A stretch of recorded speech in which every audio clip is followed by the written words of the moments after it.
అందరికీ మరణాత దివ్య దేవుడు మిమ్మల్ని ఆశీర్వదించును గాక. దేవుని పిల్లలారా, మన దేవుడు, మనం ఆరాధిస్తూ ఉన్నటువంటి దేవుడు సజీవుడైనటువంటి దేవుడు, గొప్ప దేవుడు, జీవాధిపతి, జీవం కలిగినటువంటి దేవుడు గనుక నేటి దినమున జీవమును గూర్చి 7 మాటలను మనం ధ్యానం చేసుకుందాం. మొట్టమొదటిగా చూడండి, దేవాది దేవుడు జీవం కలిగినటువంటి దేవుడై ఉన్నారు.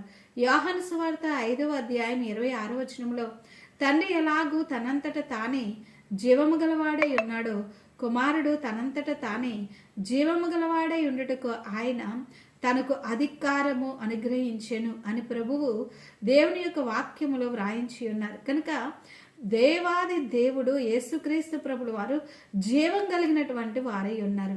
7 మాటలు మనం ధ్యానం చేసుకుందాము. మొట్టమొదటి మాట జీవ వాక్యము. చూడండి, ఫిలిప్పీలకు రాసినటువంటి పత్రిక 2వ అధ్యాయము 16వ వచనములో అట్టి జనము మధ్యను మీరు జీవవాక్యమును చేతపట్టుకుని లోకమందు జ్యోతుల వలె కనపడుచున్నారు. అందువలన నేను వ్యర్థముగా పరిగెత్తలేదనియు నేను పడిన కష్టము నిష్ప్రయోజనము కాలేదనియు క్రీస్తు దినమున నాకు అతిశయ కారణము కలుగును. దేవుని పిల్లలారా, దేవాది దేవుని యొక్క వాక్యము జీవవాక్యము. మనం పట్టుకుని ఉన్నటువంటి వాక్యము జీవవాక్యము. చూడండి, యేసుక్రీస్తు ప్రభుల వారు జీవం కలిగినటువంటి దేవుడై ఉండగా మనం వింటూ ఉన్నటువంటి వాక్యము, మనం పాటించేటువంటి వాక్యము, వాక్యమై ఉన్నటువంటి దేవుని మనము కలిగి ఉన్నాము. వాక్యములో జీవం ఉన్నది. ఆ వాక్యము మనలను బ్రతికించుచు ఉన్నది. ఆ వాక్యము మనకు వెలుగై ఉన్నది. గనుక వాక్యపు వెలుగులో మనము అనుక్షణము మనల్ని మనం దిద్దుకుంటూ అనుక్షణము వాక్యానుసారముగా ప్రతి దినము కూడా మనం నడవలసినటువంటి వారమై ఉన్నాము. ఆయన మహిమరాకడ వరకు ఆయన వాక్యమును అనుసరించుచు మనము సాగిపోవలసినటువంటి వారమై ఉన్నాము. అదే విధముగా 2వ మాటను మనం ధ్యానం చేసుకుంటే జీవ జలము. చూడండి, యోహాను సువార్త 7వ అధ్యాయము 38వ వచనంలో చూస్తే నా యందు విశ్వాసముంచు వాడెవడో లేఖనము చెప్పినట్టు వాని కడుపులో నుండి జీవ జల నదులు పారునని బిగ్గరగా చెప్పెను. దేవునికి మహిమ కలుగును గాక. చూడండి, దేవుని యందు మనము విశ్వాసం ఉంచితే వాని కడుపులో నుండి జీవ జల నదులు ఉబికి పారునని ప్రభు సెలవిస్తూ ఉన్నారు. ఆయన యందు విశ్వాసం ఉంచితే జీవమే కదా. శద్రకు, మేషకు, అబేద్నెగోలు వారి ముందు ఎంత శ్రమ ఉన్నప్పటికీ కూడా మా దేవుడు మమ్మల్ని రక్షించుటకు సమర్థుడు. ఒకవేళ రక్షింపకపోయినా మేము అగ్నిలో పడి కాలిపోతాము, కానీ నీవు నిలవబెట్టినటువంటి దానికి మాత్రం మేము నమస్కారము చేయము అని తెలియజేసి ఉన్నారు. జీవం కలిగినటువంటి మాట, జీవం కలిగినటువంటి క్రియ, జీవం కలిగినటువంటి విశ్వాస సహితమైనటువంటి ప్రార్థన. ఆయన యందు విశ్వాసం ఉంచినటువంటి వారి యొక్క కడుపులో నుండి జీవ జల నది ఊబికి పారును. అనగా మరొకరిని బ్రతికించేటువంటి మాట, మరొకరిని బ్రతికించేటువంటి క్రియ, మరొకరిని జీవములోనికి నడిపించేటువంటి ప్రార్థన ఆయన యందు విశ్వాసము కలిగినటువంటి వారి యొక్క హృదయములో నుండి, కడుపులో నుండి ఊబికి పారునని ప్రభు సెలవిస్తూ ఉన్నారు. చూడండి, 3వ మాటను మనం ధ్యానం చేసుకుందాము. జీవ ఆత్మ. హెస్కేలు గ్రంథము 37వ అధ్యాయం 10వ వచనం. హెస్కేలు గ్రంథము 37వ అధ్యాయం 10వ వచనం. ఆయన నాకు ఆజ్ఞాపించినట్లు నేను ప్రవచింపగా జీవ ఆత్మ వారిలోనికి వచ్చెను. వారి సజీవులై లేచి లెక్కింప సఖ్యము గాని మహాసైన్యమై నిలిచిరి. దేవునికి మహిమ కలుగును గాక. హెస్కేలుతో ప్రభు సెలవిచ్చినటువంటి మాట, దేవుడు తన యొక్క ఆత్మతో ఒక లోయ వద్దకు కొనిపోయి ఆ లోయ నిండా కూడా ఎండిపోయినటువంటి ఎముకలు పడి ఉన్నప్పుడు, నరపుత్రుడా నీవు ప్రవచించు, నేను వీరిలోనికి జీవ ఆత్మను, వారిలోకి నరములను మాంసములను పొదిగి వారికి శరీరమును అనుగ్రహించి వారిలో జీవాత్మను పంపుతానని ప్రభు సెలవిచ్చి ఉన్నప్పుడు, చూడండి, హెస్కేలును దేవుని యొక్క ఆత్మ బలపరచగా, హెస్కేలు ప్రవచించిన వెంటనే ఆ ఎముకలన్నీ కూడా కలిసి ఆ ఎముకలు ఎవరి ఎముక వారికి కలుసుకొని అస్థిపందిరములు, ఆ తరువాత నరములో వచ్చినాయి. ఆ తర్వాత మరి ప్రతి అవయవము మరి మాంసము పొదిగింపబడి చర్మము వచ్చి జీవాత్మ వారిలో ప్రవేశించగానే మరి చూడండి, ఇక్కడ వాక్యంలో మనం చదువుకొని ఉన్నాము, నేను ప్రవచింపగా జీవాత్మ వారిలోనికి వచ్చును, వారు సజీవులై లేచి లెక్కింప సఖ్యము గాని మహాసైన్యమైరి.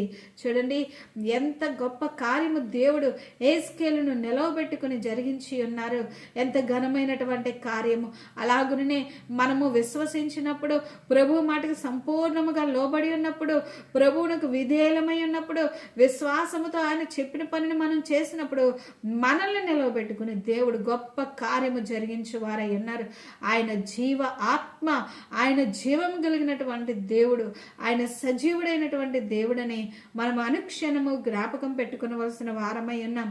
చూడండి, అదే విధముగా 4వ మాటను మనం ధ్యానం చేసుకుందాము, జీవాధిపతి. చూడండి, అపోస్తలుల కార్యములు 3వ అధ్యాయం 15వ వచనంలో, మీరు జీవాధిపతిని చంపితిరి గాని దేవుడు ఆయనను మృతులలో నుండి లేపెను, అందుకు మేము సాక్షులము.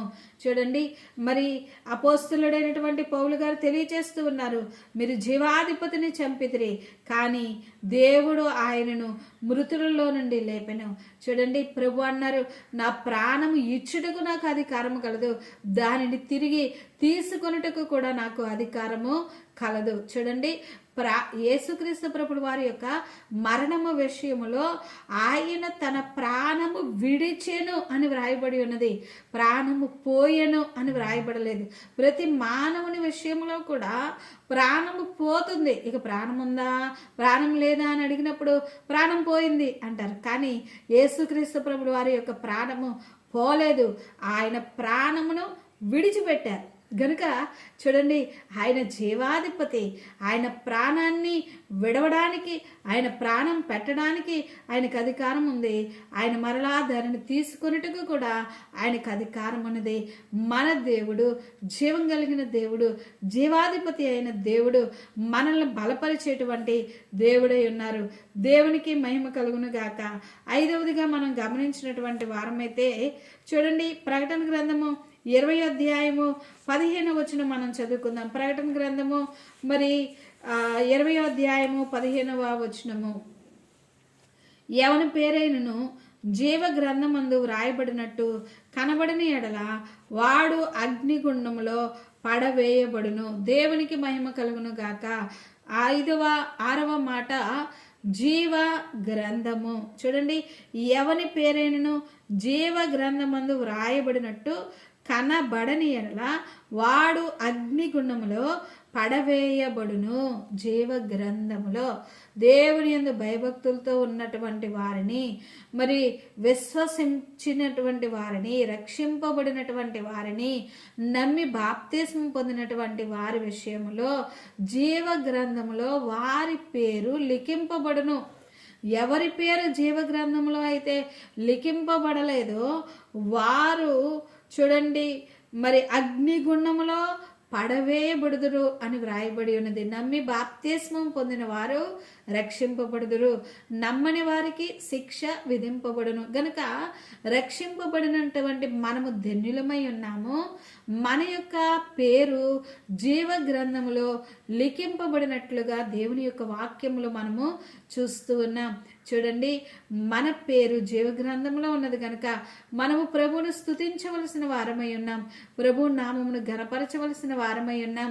ప్రభు ఇచ్చినటువంటి ఇటు రక్షణను కడవరకు, రాకడ వరకు, మరి చివరి గడి వరకు మనము కాపాడుకొనవలసినటువంటి వారమై ఉన్నాం. దేవునికి మహిమ కలుగును గాక. చూడండి, 7వదిగా చివరిగా ప్రకటన గ్రంథము 22వ అధ్యాయము మరి 1వ వచనములోను 2వ వచనములో చదువుకుంటే, మరియు స్ఫటికము వలె మెరినట్టి జీవజలముల నది దేవుని యొక్కయు గొర్రెపిల్ల యొక్కయు సింహాసనం నొద్దు నుండి ఆ పట్టణపు రాజవీధి మధ్యను ప్రవహించుట ఆ దూత నాకు చూపెను. ఆ నది యొక్క ఈవలను ఆవలను జీవవృక్షములు ఉండెను. అది నెల నెలకు ఫలించు 12 కాపులు కాయను. ఆ వృక్షం యొక్క ఆకులు జనములను స్వస్థపరచుటకై వినియోగించును. 7వ మాట చూడండి, జీవ వృక్షము.